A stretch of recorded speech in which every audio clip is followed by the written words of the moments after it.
In 1967, the novel Rosemary's Baby was published, and it quickly became a smashing success. Author Ivor Levin's tale of next-door neighbors who were actually predatory devil worshippers sent a chill down the spine of readers, and the story was cemented in pop culture the next year when the iconic film adaptation was released. Up until this point in the 1960s, horror movies, and horror movies about the devil in particular, tended to be set in the past, in Europe, and in Gothic castles. Now, the horror was brought upon you by your seemingly kind neighbors, making it seem all the more real and visceral. In the years that followed, novels and movies like The Exorcist and The Omen capitalized on the devil trend. Some of these were even enjoyed by Christian fundamentalists, particularly the stories where Satan was defeated in the end. However, in the 1980s, the Satanic Panic took hold of American culture. Fundamentalist Christians began fearing that devil worshippers were harming their children through pretty much every aspect of culture, from preschool to cartoons to playing records backwards. Of course, it was all founded on lies and fear of the other, but it didn't matter. The damage had been done. Despite his book clearly being a work of fiction, Ira Levin would go on to feel some remorse for his part in the Satanic Panic. In a 2002 Los Angeles Times interview, Levin said, "I feel guilty that Rosemary's Baby led to The Exorcist, The Omen. A whole generation has been exposed, has more belief in Satan. I don't believe in Satan. And I feel that the strong fundamentalism we have would not be as strong if there hadn't been so many of these books." He then went on to add, "Of course, I didn't send back any of the royalty checks." So, what does all this devil stuff have to do with A Christmas Carol? Well, you may be surprised. It's one of the most influential books ever written. Even if you've never read Charles Dickens' A Christmas Carol, you are familiar with it. My name is Collin Murr, and I've loved this story for as long as I can remember.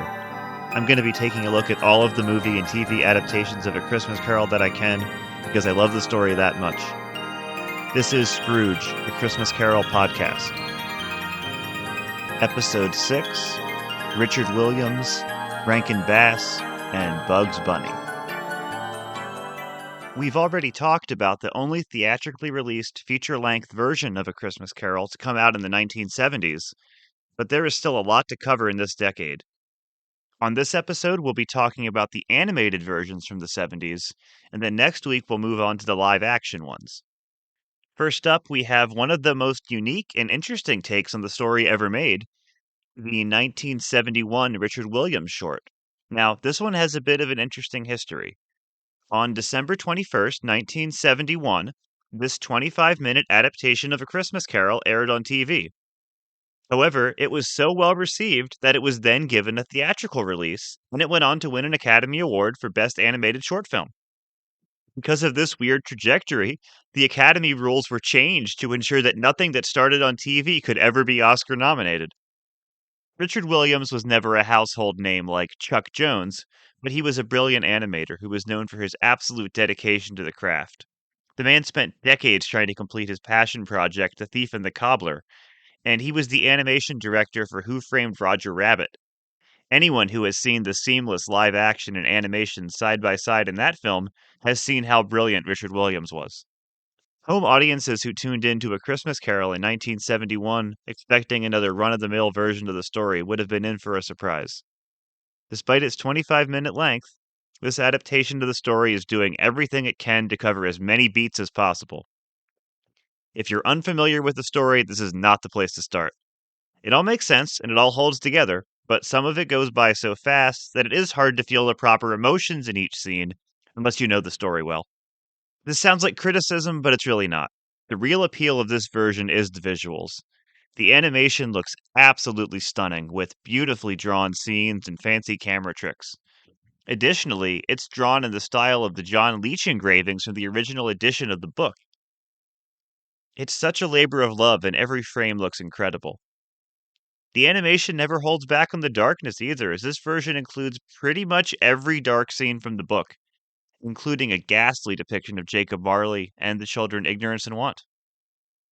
The short starts with God Rest Ye Merry Gentlemen, the preferred carol of many an adaptation, which makes sense since it is the only carol mentioned in the text of the book. The song has dark lyrics and mood despite its upbeat message, which fits the nature of A Christmas Carol perfectly. The title cards also include the subtitle, Being a Ghost Story of Christmas, which is Dickens' original subtitle for the work. The short starts atop a clock, and then we pan down, except we don't go all the way down to the ground, as it sweeps us across rooftops before landing right in front of the window of Scrooge's office, and then we zoom in. They were not holding back on the animation. Michael Redgrave lends his voice to the narration, and it's wonderful. Even if his opening narration is surprisingly not the Marley was dead to begin with passage from the book. The season, that of jollity, of festivity and charity, holly and berries and goodwill to all men, with perhaps one exception. And it is with this exception that we are concerned in our story. The exception is Ebenezer Scrooge. Scrooge establishes Marley's death later on in his dialogue, so it's all there. Alastair Sim returns to the role of Scrooge here, and he is somehow even better than he was the first time. Maybe it felt more authentic since now he was around the age Scrooge tended to be portrayed as. He was only 51 when he made the original. The weariness in his voice in the opening scenes, and the joy in his voice in the closing ones really bring Scrooge to life wonderfully. Keep Christmas in your own way, and let me keep it in mine. This was the only voice role Sim ever did, but you wouldn't know it from this performance. Since they only had 25 minutes to work with, a lot of the scenes are done extremely quickly, but they still tend to maintain the gist of the scene. For example, Scrooge preempts most of the charity workers' lines. I don't make merry myself at Christmas, and I can't afford to make idle people merry. Yes, I know, you'll tell me that many can't go there, and many would rather die. Well, we'd better do that, than decrease the surplus population. It's effective for such a short version. There are so many little details from the book here that often get left out. In the book, Dickens writes, even the blind men's dogs appeared to know him, and when they saw him coming on, would tug their owners into doorways and up courts, and then would wag their tails as though they said, no eye at all is better than an evil eye, Dark Master. Now, we got this in the 1951 film, and we also get it here. When Scrooge sees Marley's face in the door knocker, we get to see it actually transform, instead of simply having Marley's face projected on it. When Scrooge walks up his stairs, he thinks he sees a ghost hearse driving up them, and here it's eerie instead of silly like in the musical from last week.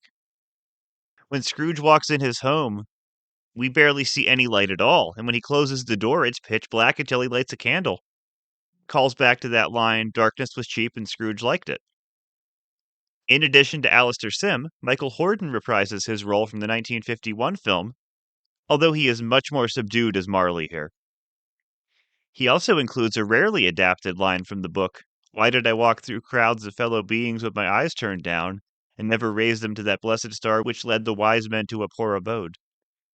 There's also a detail from the book that Marley's mouth is wrapped up in a bandage, and the ghost's mouth, quote, drops down upon its breast, unquote, when it's unwrapped. This would kind of look silly in live action, as we'll see in at least one adaptation, if not more, but it's pretty eerie here with this animation style. Despite starring two of the actors from the 1951 film, this adaptation does not particularly draw from that film. There's not extra emphasis on the past, and Belle isn't renamed Alice. Additionally, the Ghost of Christmas Past, played by Diana Quick, looks like an adult and a child at the same time, while also changing form. Of course, this is much easier to do in animation than live action. We only briefly see a lonely Scrooge alone at school, with the stories he's reading coming to life above him. Now, they don't literally step out of the book like Dickens wrote, but it's the only version of this scene we've gotten yet. Then we see Scrooge grow through a series of rapid animations, stopping on Scrooge as a young man at Fezziwig's, the stunning transformation. It does mean there's no fan in this version, but as far as cuts go, that's understandable. Fezziwig looks exactly like his book illustration, down to the striped socks, as does Mrs. Fezziwig. Instead of Scrooge saying he'd like to have a word with Bob Cratchit upon seeing Fezziwig, we simply see Scrooge having a flashback to Cratchit asking for the day off. It's both an economical choice in the name of time and also great visual storytelling. The breakup scene with Belle takes place in a gorgeous park, contrasting the darkness of the moment perfectly. We don't get the scene of Belle and her husband from the book, but we do get to see Scrooge extinguishing the ghost with his cap and saying, "Haunt me no longer." While most shortened versions of Christmas Present will only have the Cratchits and maybe Fred's, this one continues to adapt the scenes from the book we rarely get. First, it's notable that the ghost, played by Felix Felton, has a sheath but no sword, representing peace at Christmas time. This is one of those seemingly small details that actually hits on one of Dickens' major themes, so it's always nice to see. At the Cratchits, Tiny Tim sings a song about a little boy lost in the snow, which is also right out of the book. It's just a single line from Dickens' novella, and granted, all we see is Tiny Tim singing "The Little Boy's Lost in the Snow" twice. But it's impressive. This wasn't just written by someone familiar with the book. It was clearly written by someone who adored the book. We really see how affected Scrooge is by Tiny Tim's potential death in this one. When Christmas Present begins to repeat Scrooge's words back to him about the surplus population, Scrooge sees where it's going and cowers away. What then? If he be like to die, he had better do it. Don't. And decrease the surplus population. It's a heartbreaking moment. Now, even though this version isn't directly remaking the 1951 film, the scene with the miners celebrating Christmas seems inspired by that film's take on the scene. It's been documented that a bit of rotoscoping was done in this special, and if I had to guess, this is one place because it looks nearly identical to the 1951 film. Thankfully, this film doesn't stop at the miners, though, as it also shows us lighthouse keepers and sailors at sea singing "God Rest Ye Merry Gentlemen." It's a beautiful moment, and it's nice to finally get the full sequence. We had the miners in the 51 film and the sailors in the 35 film, but we get them all here. We also get a brief scene at Fred's, showing his toast to Scrooge before we see the children ignorance and want. This is also the first version where the spirit ages throughout the day, as he has a full-on white beard by the end of it all. He doesn't really gradually age, which would be a lot of detail to animate, but at least we get the transformation. Christmas Yet to Come goes by pretty quickly, and this is really the place where you need to understand the story beforehand to truly feel the emotion. It goes in the right order, and it all makes sense. But if you've never seen another version, it's going to go by too quickly for you. We see the men at the exchange talking about Scrooge, followed by the people selling Scrooge's things.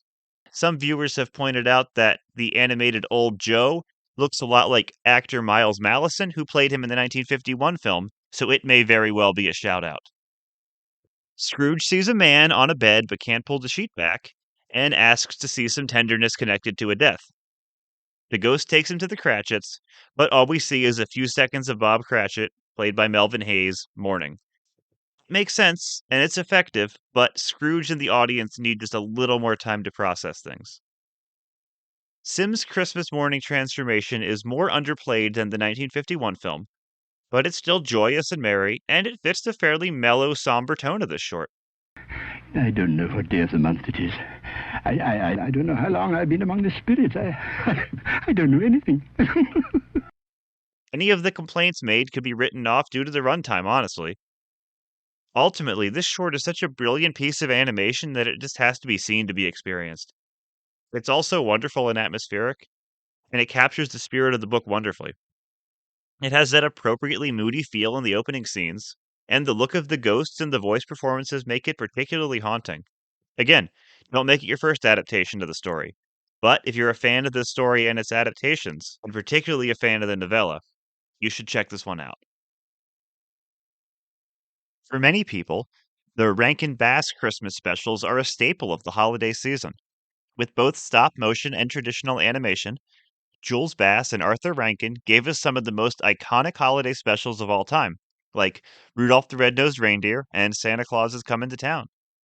The duo continued to make specials into the 70s and even the 80s, but by 1978 they were no longer making their most iconic ones. They were making interesting work around this time, particularly their adaptation of The Hobbit, but today we're talking about 1978's The Stingiest Man in Town, a quasi-remake of the 1950s TV musical. This version keeps the songs from the original special, but the script is all new, which is an interesting choice. The original version is an 80-minute production with 12 distinct songs. This version is 51 minutes long, an hour with commercials, and it keeps all of the songs. Sure, they're shortened and a lot of the reprises are left out, but it's still a lot of songs for an hour-long special. As mentioned in my episode about the original Stingiest Man in Town, these songs are not exactly the most memorable. It's odd because Rankin Bass specials debuted a lot of memorable songs, and they surely could have at least written a few for an adaptation of A Christmas Carol, instead of just recycling ones from an obscure 50s TV musical. So many of them sound right out of the 1950s too, and they really get no sprucing up here. In the role of Scrooge, we get Walter Matthau. On one hand, it makes sense. The man had a long career of playing various grumpy, crotchety, and unpleasant Walter Matthau types.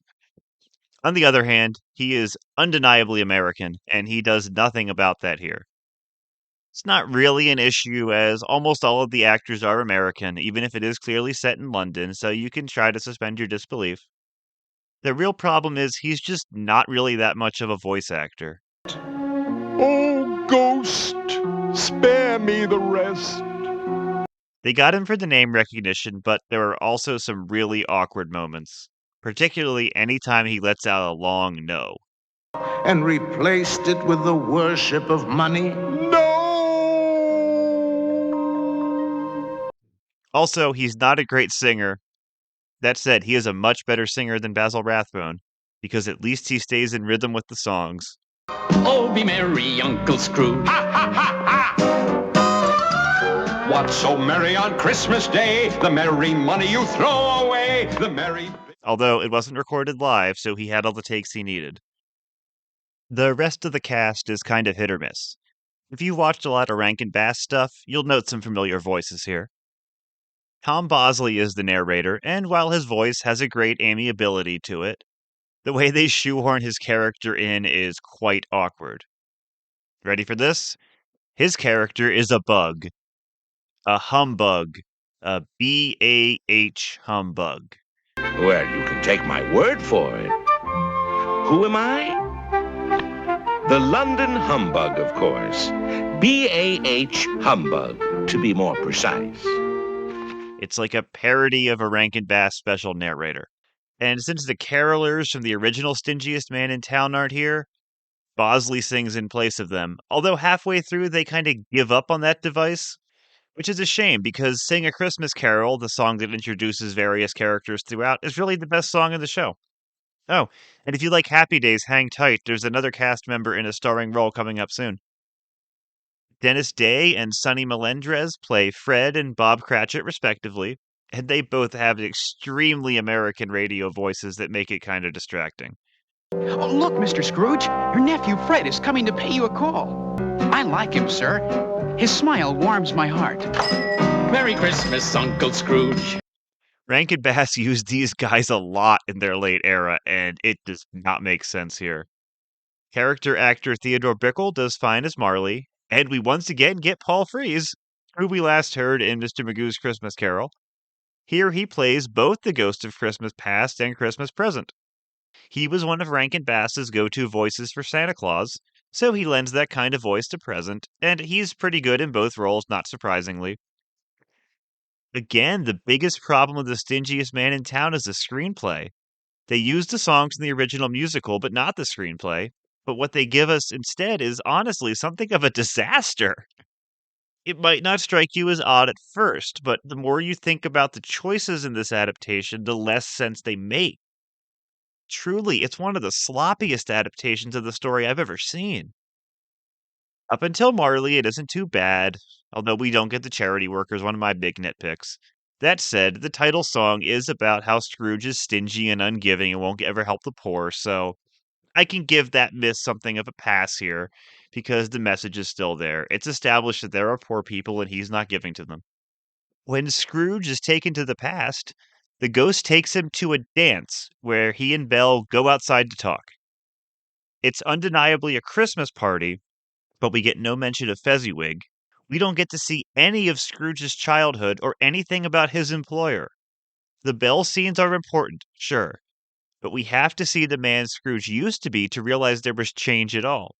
Belle tells him she wants to get married and doesn't care about money, but Scrooge is already on his way to being a miser here, so there's not really much of a transformation at all. Additionally, by leaving out all of these other things, we're left with a past sequence that is barely about Christmas at all. This is supposed to be a Christmas carol. One of the points that the book makes is that Scrooge doesn't like Christmas because so many bad things happen to him during the Christmas season. We get that with Marley's death here, and Belle eventually leaves him at Christmas, but that's it. By only showing him scenes of Belle in the past, it leaves us to think that the whole point is, hey, you blew it with that woman. The musical Scrooge from last week had a lot of focus on Belle as well, but in that version, we saw how good she was for Scrooge. When he grew cold over the years, she was left at a point with no option but to leave him. That film also gave us a Christmas at school and a Fezziwig, so this is just bad decision making. Christmas Present plays out much like the original Stingiest Man musical, which sadly means a lot of slow and boring songs. First, though, there is one slightly upbeat one. In the original musical, Scrooge had to watch a bunch of dancers dressed as toys performing the Christmas spirit, which was unsettling to say the least. Here, he's shrunk down to watch actual toys and decorations performing it. Still not a great song, but the sequence is far less nightmare inducing. Interestingly, like in the last adaptation I mentioned, we do see Christmas Present having a sheath with no sword, meaning this is only the second time we've gotten that, so nice job, animators. Christmas Present only takes Scrooge to the Cratchits and Freds, which is the choice made in so many low-budget adaptations. However, this version rearranges the song order a bit from the earlier version, but it doesn't make it all that much better. At the Cratchits, Martha sings, "Yes, There Is a Santa Claus." Like in the original, it's a fine song that doesn't really do anything. The dialogue between the Cratchits is pretty bad, though. Mrs. Cratchit tells her husband about Tiny Tim. Poor darling. If only we could afford the proper doctors for him. Yeah, that's a totally normal thing to say to your spouse who already understands the problem. Then Bob says, Tim has the hope and the faith and spirit.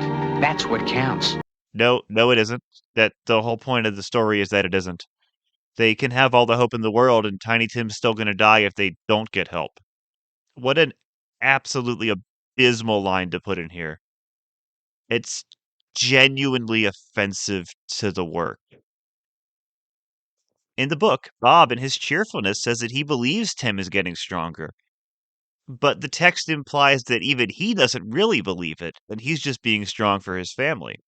Even if he does believe it, it just speaks to his natural optimism. And even then, he knows that Tiny Tim needs to actually, get help. After that scene, we go to Fred's, where the humbug sings The Birthday Party of a King. Okay, I still think this song is out of place, but we get some very nice stained glass animation over it. It's fairly respectful and somber, and yeah, Bosley's voice is so likable that it works pretty well. However, after the song ends, Scrooge asks about Tiny Tim, which leads into One Little Boy. It's kind of odd to go to the Cratchits, then to Fred's, then back to the Cratchits for this song. I suppose you could make the inference that he's hearing a song about a boy being born who would go on to die, and then he thinks of Tiny Tim who's gonna die, but that's a really far stretch when he just saw Tiny Tim. In this version, Scrooge and the ghost sing One Little Boy back and forth, with Scrooge pleading for Tiny Tim to be spared. It's a pretty good moment. And there's a Rankin Bass fantasy sequence in the middle of it, with Tim running through a field on a sunny day.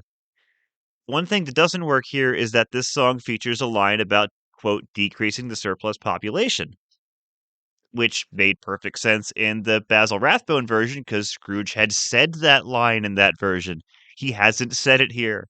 You can't have a callback if you don't have a setup. Christmas Yet to Come was given the short end of the stick in both 1950s TV musicals. The original Stingiest Man in Town gave him some time, but it was almost entirely spent on the dance at the graveyard. The Frederick March musical gave Christmas Yet to Come just a mere 1 minute and 40 seconds, only showing us those two graves.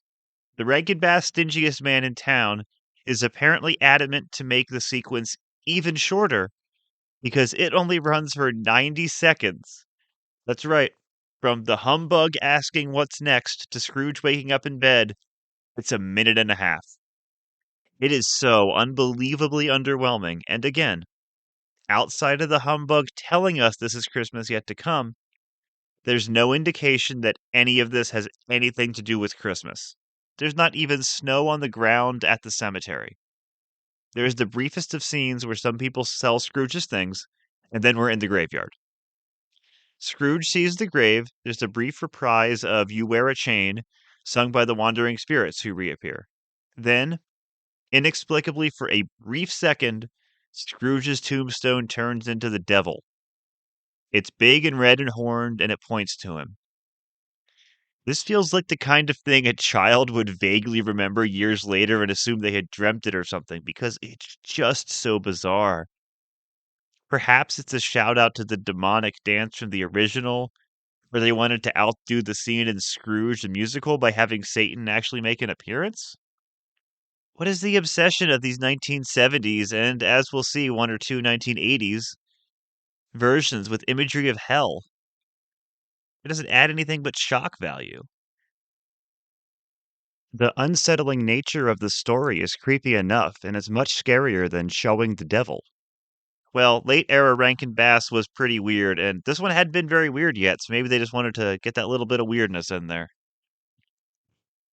The Christmas morning scenes are fairly underwhelming. Out of nowhere, Scrooge starts interacting with the humbug, which is weird because up until this point, it seemed like he was the removed narrator telling us the story. I mean, he said he lived in Scrooge's office, but they had never interacted up until this point. But halfway through, he stopped being the Greek chorus by singing the Sing a Christmas Carol song, so the special clearly has no idea who this guy is supposed to be. Rankin Bass had narrators in pretty much all of their specials, so it's weird just how much they struggle with how to use one here. In Scrooge's interaction with a boy on the street, played by Walter Matthau's son Charles, Scrooge becomes one of those people who annoys everyone about how you have to say Merry Christmas. Also, it really sounds like Charles Matthau wanted to be anywhere else. What day is it? It's Christmas Day. In the morning, sir. Christmas! Then I didn't miss it! Go on, who'd miss Christmas? You know where the butcher shop is? That I do. This special also goes the toy store route and has Scrooge buy a bunch of toys for the Cratchit children. Still, he doesn't drop by their house on Christmas Day, instead having others drop the toys off with food. And then Scrooge waits until the next day to talk to Bob. I'm going to give this version a significant shout out here because the song Mankind Should Be My Business is moved from the graveyard scene to the day after Christmas. It makes a lot more sense in this context, as Scrooge has been able to process his change and how he wants to help make the world better. In the very first episode of this podcast, I talked about how many of us, myself included, saw a version of A Christmas Carol when we were quite young that helped us fall in love with the story. It formed even how we view it. We probably still have things in our mind about the story, mostly because of that first version we saw. For a certain generation of kids, I know some of my listeners have told me this, it was Mr. Magoo's Christmas Carol. For another generation, including me, it was Mickey's Christmas Carol. And I know plenty of people my age and a little younger than me who had the same experience with the Muppet Christmas Carol.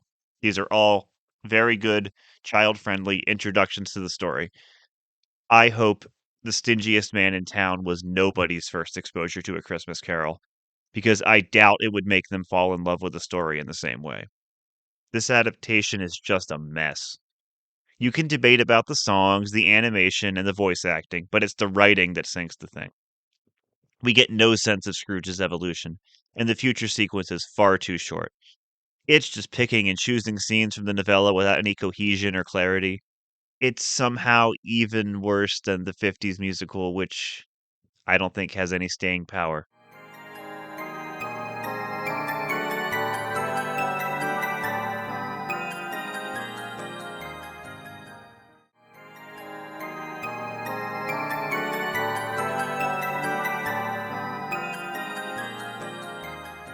All right, this third one will be pretty short because it's not a full adaptation of the story, which is a shame. It's just an 8-minute cartoon. That cartoon is Bugs Bunny's Christmas Carol, and it exists as part of the 1979 TV Christmas special, Bugs Bunny's Christmas Tales. The casting of the Looney Tunes characters here is pretty spot on, as we get Yosemite Sam as Scrooge, Porky Pig as Bob Cratchit, Tweety Bird as Tiny Tim, and Bugs Bunny as, well, Bugs Bunny, but he's more or less the Nephew Fred role. Bob Cratchit's home is foreclosed upon by Scrooge, so Bugs tries to scare Scrooge straight by dressing up as the Ghost of Christmas. Instead of showing him the past, the present, and the future, he just quickly scares him into changing. It's perfectly fine for an 8-minute cartoon, but this would be pretty frustrating as a full adaptation. There is one particularly good gag when the Cratchits are overdue on their lighting bill, so the man comes in and takes their candle. It's a good Victorian London joke for Looney Tunes. For the most part, though, it's just a quick run through of A Christmas Carol. I mostly want to talk about it because of one particular exchange. Bugs Bunny, dressed as the Ghost of Christmas, tells Scrooge that he's taking him to see the man in the red suit. You mean Santa Claus? No, I mean the other guy in the red suit. You mean down there? I do. All right, I have to know, what is it with these 1970s adaptations of A Christmas Carol and their obsession with threatening Scrooge with eternal torment in hell?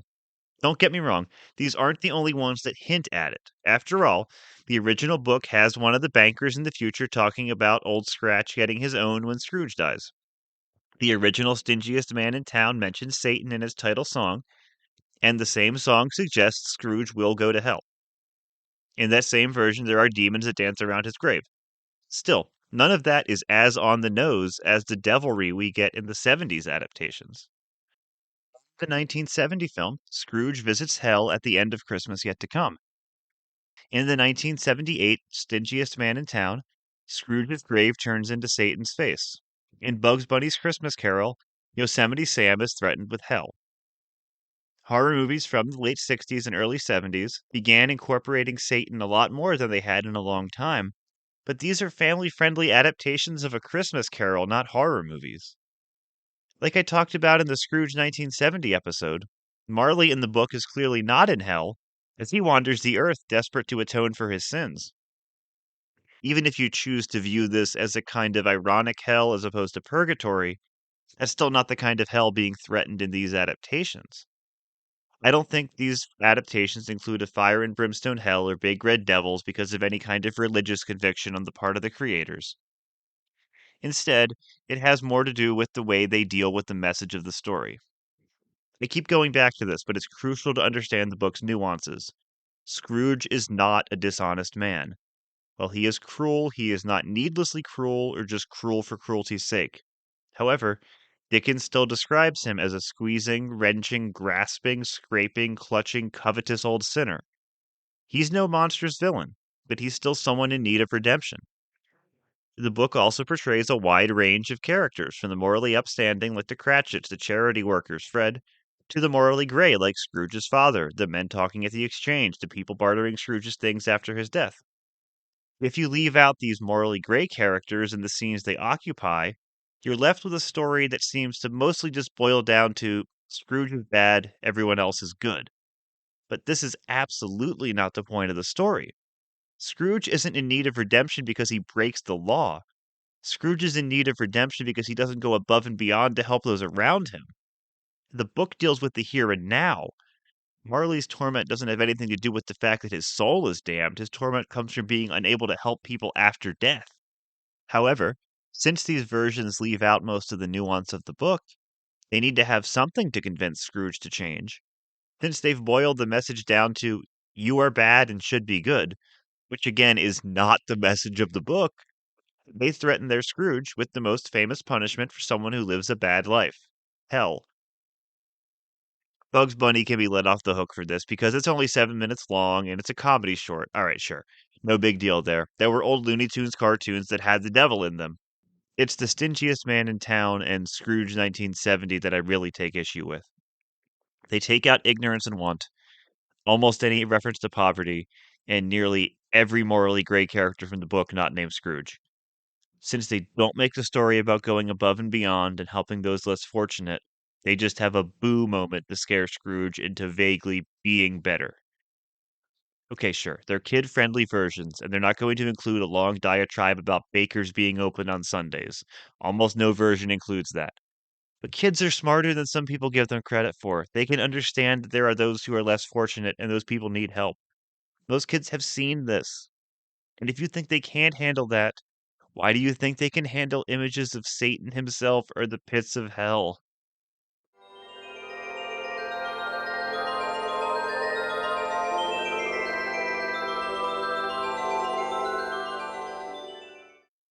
All right, we've got two wildly different adaptations to score here. I'm not going to score the Bugs Bunny one because it's not even worth bothering with. It's just an 8-minute short. But we'll score the other two here and see where they land. Well, even though it's only 25 minutes long, the 1971 Richard Williams short is our new leader on the adaptation meter. It outscores the 1951 film by just 3 adaptation points, clocking in at 67.5. It's just a few of those descriptions of the ghost that really put it over the line, in addition to those great scenes we get in Christmas Present. It really keeps so much despite just being 25 minutes long. If you love the book half as much as I do, you really should check this thing out. It's just really unlike any other adaptation. All right, let's check out Stingiest Man in Town. The Stingiest Man in Town remake scores a 39 on the adaptation meter, which is higher than some adaptations, including the original Stingiest Man in Town. Has some things like the sheath with no sword, and again some of the descriptions of the ghosts, but it doesn't matter. Stingiest Man in Town just totally misses the spirit of the thing, and that's its greatest failing. Next week, we'll be wrapping up the 70s with 4 separate live action adaptations of the story, and they are wildly varied to say the least. There will be a lot to talk about there. For now, stick around for some more personal thoughts and stories about the adaptations and other things on this episode. And thank you for listening to Scrooge, a Christmas Carol podcast.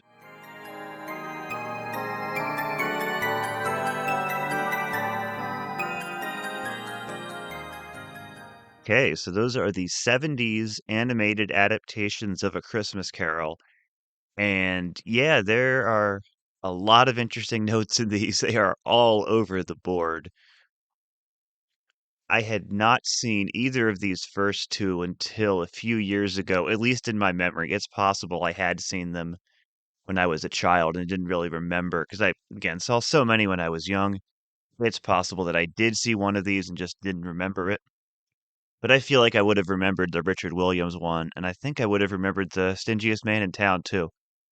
I definitely saw the Bugs Bunny one because I remembered the other 2 episodes of that, Bugs Bunny's Christmas Tale, so I'm sure I'd seen the Bugs Bunny's Christmas Carol, which is only 7, 8 minutes long, so I had seen that one before.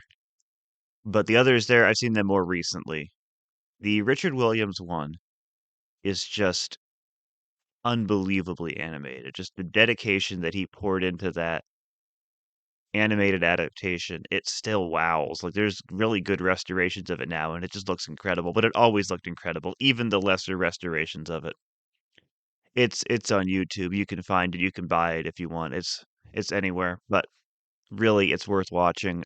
It's more of it's hard to describe it and compare it to other adaptations because it really does rely on knowledge of the book. And there's a later version that I think is kind of like a roller coaster version of A Christmas Carol. And I mean that in a bad sense. It's derogatory to say it's a roller coaster version of A Christmas Carol. But I might compare the Richard Williams one to like a theme park ride version of A Christmas Carol. And I mean that to praise it. And I know that seems contradictory, but this one's 25 minutes long, so you can accept that it's going to be a little bit different. I don't want a theme park ride feeling like it's an hour and a half, like another version we'll talk about in the future. But as this kind of 25-minute zip through events of the story, the feeling of a theme park ride for an animated short isn't as bad. And I really love it. I think it's just wonderful. It's Got Alastair Sim reprising his role, which is both comfortable for people who are familiar with the 1951 film, and it was the iconic version then, it's the iconic version now. So having him reprise it alongside Michael Horton makes it just a familiar story, familiar version of the story, and then it lets the animators just go wild. But it always fits the story. It's never showing off just, well, it does occasionally show off for the sake of showing off. It's okay. It usually tends to fit the story, though. I really think it fits the mood particularly. It's very grim, and happy when it needs to be, obviously, but it really gets those dark moments. I think it does the dark moments better than any version so far. So the 1951 film got a lot of the darkness right, like the introduction of Yet to Come, fantastic. Graveyard scene, very good. Jacob Marley, pretty good. But like Ignorance and Want in the 1951 film, they just kind of look like regular children. It's not all that scary. The 1971 short, they look ghastly. It's very effective. Wandering Spirits, again, in the 1951 film. I appreciate they went for it. It looks okay if you can get past the fact that the Bob Cratchit actor's right there in the front of them. But, it's a 1951 ghost effect. It's fine, but it's not particularly haunting. In the 1971 film, it is both haunting and sad as it needs to be, because I know I pointed out in the musical version that I think they only exist to be scares, and I don't like that either. I'm being picky here, I realize. But the scene needs to both be haunting because, yes, Scrooge is seeing ghosts outside his window, many of them, but they also need to be tragic. And if you hit both of those notes, which the 51 film comes close, the 70 film only hits scary. The 71 short really nails both sides of that. They're scary because they're ghosts, but also they're haunted and they're trying to help people, but they can't. And it's sad. We get that in just a few seconds in the 1971 short, and it's perfect. Really great representation of that scene. I know there's at least one good version of that scene coming in a later version. I know it happens in many versions, but I think of one version in particular that has a kind of unique spin, minimalist take on that scene that I really do like. So we'll get to that. But this might be my favorite version of that scene. It's just very eerie. Just get a little bit of it, and it just works. It's really well done. So yeah, I like the Wandering Spirits here a lot. And yeah, it's the first version where Christmas Past looks like Christmas Past from the book, which you can't do in live action. Constantly changing form would be distracting, but hey, it works in this Richard Williams style of animation. Yeah, it's fantastic to look at. It's not distracting, which it always sounds like it should be, but it looks great. The past scenes are done really well. Yeah, that Fezziwig scene. You look at that John Leach illustration in the book, it's the exact same. They drew right from that. The breakup scene with Belle. Yeah, it's just gorgeous to look at. There's always a part of me that wonders, could they have done this as a feature-length film? And it would have taken years, obviously, because just the effort poured into this 25-minute short. It would have taken, 3 times as long, presumably, to make a feature-length version like this. And I don't know. I think as a short, it works. Maybe it'd be too distracting as a 90-minute adaptation. I don't know. This is all what could have been, because we have what we have. I'm glad we have it. It's fantastic. I could never call it the definitive version of the tale because, yeah, it's only 25 minutes and it zips through a lot of the scenes. So, yeah, it's not definitive, but it's required viewing if you're a fan of the book because it really hits so many of those beats. Talk a little bit about the animation there because I mentioned rotoscoping in the episode. If you don't know what rotoscoping is, it's a fancy word for tracing. You trace over existing live action footage. Disney did it in Snow White, I believe, which is why sometimes Snow White looks a little wonky compared to some of the early animation. Uh, Obviously, cheaper animators do it all the time. Disney was big money studio, but even they did a bit of it. And then they would eventually trace over their own work as well. But tracing over live action is rotoscoping, and I believe the minor scene in this traces over the 1951 film. I haven't gone deep on this and looked up if that's actually what happened, but it looks just like that scene from the 1951 film. And I think they rotoscoped it, which is fine. I think it's a great looking scene. Uh, there are a few more characters in one version. Like, it's not the exact same scene. You can tell they drew a little bit around it. But yeah, it's clearly traced over from that scene or is a direct shout out to that scene, if not. Again, they're singing a different song here, though, which is interesting. I always find it interesting what Christmas Carol people choose to have as the main song of A Christmas Carol, because it seems like in those early sound films, they really liked Hark the Herald Angels Sing. You had that in 1935, 1951. But God Rest Ye Merry Gentlemen seems to be the traditional favorite, probably because it's in the book, and that 1949 Vincent Price short had it, and this version had it. There's later versions, I believe, that have it as well. It really does fit the kind of somber mood of the story, so yeah, it's always interesting to see what songs they choose to put in it, if they have traditional songs instead of all original songs, especially if it's a musical, like, some versions do. We get that full version of that scene I love from the book, that the lighthouse keepers and the miners and the sailors. Oh, it looks wonderful. That's a scene I'm always going to point out when we get, because I love that scene in the book. It's so atmospheric and really speaks to the greater world this story exists in. Just everyone is filled with the spirit of Christmas, no matter where they are. At sea, in a lighthouse, underground, it doesn't matter. And we get the impression that Scrooge is basically shown every kind of Christmas in England or around the world in that story. But those are the three because, they're three different places where you might not think of people enjoying themselves, at sea, underground, but they are because they're filled with the spirit of Christmas too. So I love that we get that here. It's the first full version we get of that. We got a little bit in the Alastair Sim 1951 film. We got a good bit in the 1935 Seymour Hicks film. We combine them here, we get the whole sequence. So yeah, that's great. Yeah, the yet to come scene again. It's pretty rushed here. We do get Tiny Tim's body, which is rare. Accurate at the time, they would keep the body in the house. We had that in the Seymour Hicks film. We have it here. It's rare. It does occasionally show up in adaptations to show a child's body, which is dark but not inaccurate at the times. Yeah, I really hold to my opinion that I think Sim improves on his role from the last time. Again, he doesn't have a whole movie worth to do it in, but he is so convincing here. He is so heartbreaking as Scrooge, and it's probably because he had aged in the time since. His voice sounds weary. Oh, he's so good here. That's one reason I wish there could be a longer version of this, but you know, we have this, we have the other Sim movie, so it's all good. If you haven't seen the 1971 short, just seek it out. It's a great use of your time. The Stingiest Man in Town remake is one of those things that just sounds like it should work. Not necessarily because it's a remake of The Stingiest Man in Town, just Rankin Bass doing A Christmas Carol. Like the most famous Christmas creators, probably like in any medium, they were consistently making Christmas specials, adapting the most famous Christmas story outside of like Jesus. It just sounds like it needs to work, and somehow it doesn't. And I don't know why it doesn't. I mean, I know why this specific adaptation doesn't work. I listed all the reasons why, but that just sounds like something that should be easy, and maybe they thought it was too easy. I don't know. Because by 78, they weren't making their, famous Christmas specials anymore, but they still made some stuff that was good. I've seen all their stuff, and there's only a few that are as bad as The Stingiest Man in Town. Obviously, yeah, Rudolph was their earliest. Frosty, Santa Claus is coming to town. Those were all within like 6 years of each other. But The Year Without a Santa Claus, which is pretty iconic, I think, for a lot of people, was in 74. That's just a few years before this.